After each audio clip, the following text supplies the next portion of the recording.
30,000 plus kilometers ang tinakbo ng ating Hyundai Staria. So kung makikita nyo, tumutulo na ang katas ng diesel. So ito ang bago nating fuel filter mga kaibigan. Yan. So idea lang sa mga bibili. Iba-iba presyo bawat tindahan. No? Baka sabihin nyo, ba't kay ganito? Ganito lang, kay ganito, ganito. So iba-iba. Sa Lazada at Shopee nga, merong 900, 800. Pero ito 2 plus. So, meron pang mas mura dyan. Sana lang orig, no? So, ayan. Tatanggalin nyo muna yung isa ditong tornilyo. Nagawa sa plastic. Nasaan na yun? Ito. Yan. Para tumulo muna yung diesel. Dito. O, tapos yung mga tira-tira na lang yan. Ngayon, thank you, SATA. Napakadaming tools, oh. Kompleto, solid. Message kayo sa Facebook page nila, SATA Philippines. Kung gusto niyo ng mga ganyang kadiin na mga tools, oh. Grabe yan. Kompleto. Hanggang ilalim yan, mga kaibigan.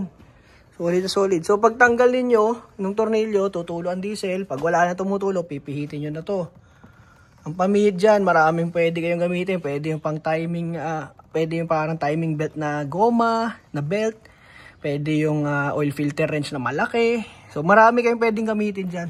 Huwag nyo lang pukpukin kasi baka mabasag. Gawa sa plastic eh.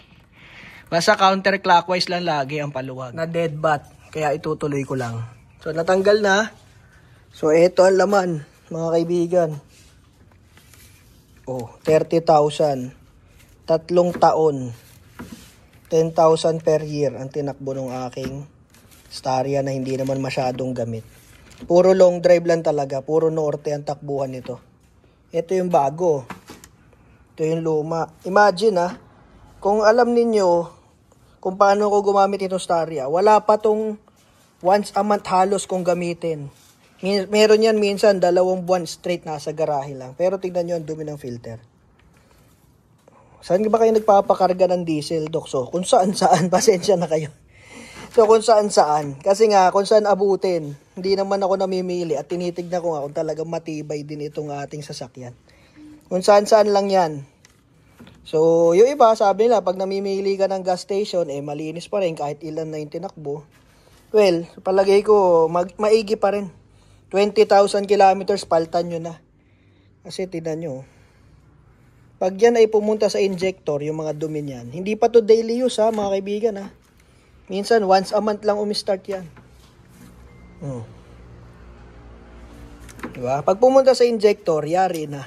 At sa makina, mas mahal magpa-calibrate kaysa magpalit ng filter. 2 plus lang ang bili ko dito. Ayan. So, tignan nyo na maigi. Okay? So, pagkakabit nito, ganun lang, linisan mo lang yung pinakabaso niya. Yung pinakalagayan nito.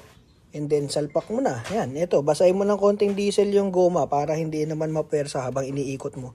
Para mga oil filter lang din yan. Tapos, yun mag-bleed ka na. Andarin mo, pinapaahon mo yung diesel do sa baso para hindi hangin yung mahigop niya kundi diesel. Okay? O hindi, mag-hard starting. Ito na. So, naibaba na yung sasakyan.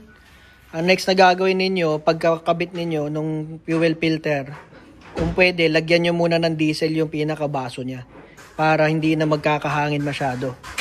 So, pag ginawa nyo yun, mas mabilis ninyo mapapay-start. Pero kung hindi nyo yun ginawa, basta nilagay nyo lang filter, makakadalawa, 3, 4 na start kayo bago nyo siya mapuno ng diesel ulit at makapag-minor ng maayos. Sige, start tayo, Paps! Ayos! Kayang-kaya sa bahay, di ba? Basta may tamang gamit lang kayo. Ako, ang ginamit ko lang, ito yun.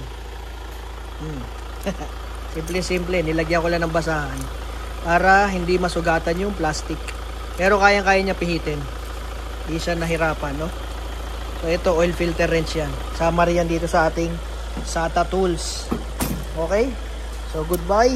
2023 fuel filter.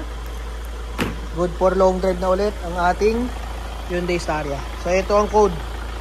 Maghanap kayo online. Share nyo lang, libre yan. Marami tayong matutulungan. Sharing is caring. Bye-bye.